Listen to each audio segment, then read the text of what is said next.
اعوذ باللہ من الشیطان الرجیم بسم اللہ الرحمن الرحیم السلام علیکم۔ 500 سال تک اللہ کی عبادت کرنے والے کا واقعہ۔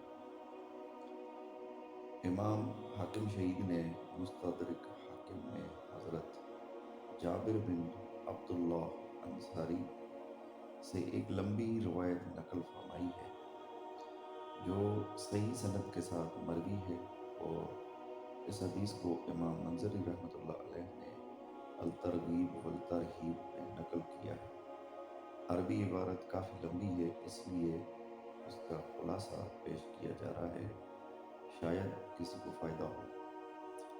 حضرت جابر رضی اللہ تعالیٰ عنہ فرماتے ہیں کہ آپ صلی اللہ علیہ وآلہ وسلم نے ایک دفعہ گھر سے تشریف لا کر فرمایا، ابھی ابھی میرے دوست حضرت جبرائیل علیہ السلام تشریف لائے تھے اور یہ فرمایا، پچھلی امتوں میں سے اللہ کا ایک بندہ اپنے گھر بار، عزیز اقارب، مال و دولت سب کچھ چھوڑ کر سمندر کے بیچ میں پہاڑ نما ایک ٹیلا تھا، اس میں جا کر عبادت کرنا شروع کر دی۔ وہ سمندر اتنا وسیع تھا کہ اس ٹیلے کے ہر جانب 4,000 فرسخ دوری تک سمندر تھا۔ وہاں پر کوئی کھانے کی چیز نہ تھی اور سمندر کا پانی بھی بالکل نمکین تھا۔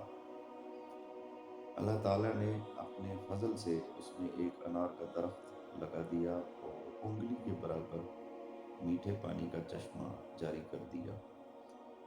یہ عابد دن رات 24 گھنٹہ اپنی عبادت میں گزار دیتا تھا اور 24 گھنٹے میں انار کا ایک پھل کھا لیتا تھا اور میٹھے پانی کے چشمے سے ایک گلاس پانی نوش فرما لیتا تھا۔ اسی حالت میں 500 سال گزر گئے۔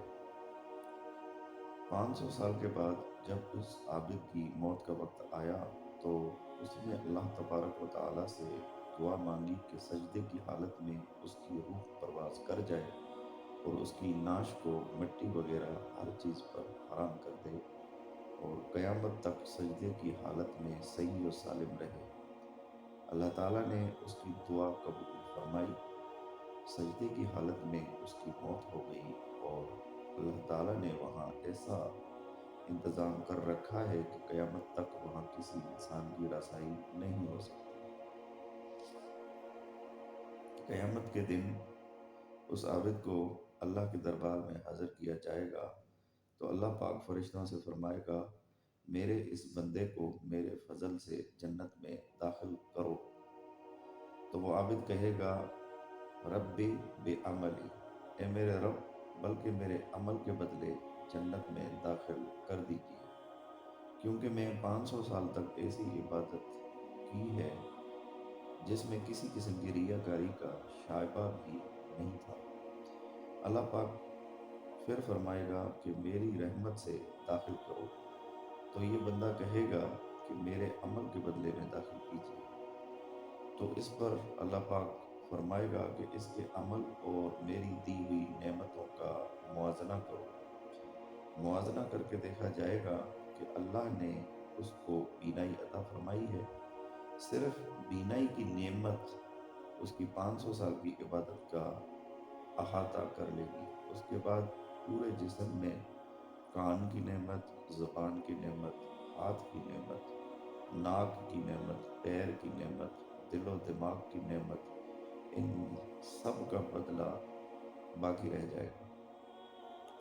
پھر ان کے علاوہ جو 500 سال تک اللہ نے میٹھا پانی پلایا ہے اور انار کا پھل کھلایا ہے، ان تمام کا بدل باقی رہ جائے گا۔ تو اللہ پاک فرمائے گا، اس کی 500 سال کی عبادت تو صرف ایک نعمت کے بدلے میں ختم ہو گئی، ہماری باقی نعمتوں کا بدل کہاں ہے؟ لہٰذا اس کو جہنم میں داخل کر دو۔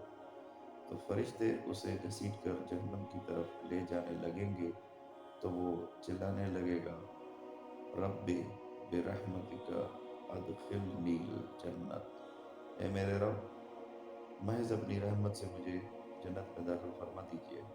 اللہ کی طرف سے کہا جائے گا کہ تجھے تو اپنی 500 سال کی عبادت پر بڑا ناز تھا، اب تیری عبادت کہاں چلی گئی؟